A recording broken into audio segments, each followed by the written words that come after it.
Ja tenim el nou partit d'en Puigdemont, que finalment se dirà Junts per Puigdemont. Vaja, qualsevol altre nom duria enganys. I és que a mi la política ja me cansa una mica. Cada vegada més ho veig com les atraccions de fira. Me fa gràcia que arribi. Quan hi són, hi vaig. Però sempre surt d'allà amb una enrabiada i la sensació de que m'han estafat que no m'aguanta. Ara només faltarà saber qui serà l'alternativa independentista de Junts. Com? Esquerra? No ho facis riure.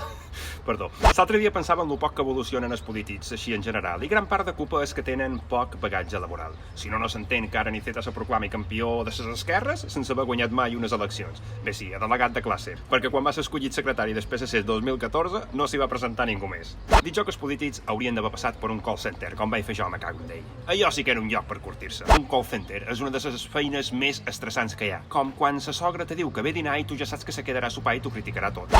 Jo feia feina en el departament de salut d'una companyia d'assegurances. Era un lloc molt estressant. No acabaves amb un client que ja en tenies 2 o 3 en espera. Era com el punyetero procés, un estrès constant. Un dia, una clienta me va demanar si tenia coberta una operació de verius. Després de fer les comprovacions pertinents, manténgase a l'espera, senyorita. Li vaig informar que si era per un tema estètic, la companyia no ho cobria. Jo crec que aquella dona devia ser dels comuns, perquè primer no se va queixar, després sí, després se va tornar a calmar, vaja, que no sabia on. També s'ha de dir que un call center és com una terrassa de bar. Tothom està assegut i connectat a un telèfon. Ja a punt d'acabar la meva jornada laboral, va telefonar un senyor amb un altre problema. Quería saber si mi póliza me cubre el problema que tengo de almorranàs y me puedo operar.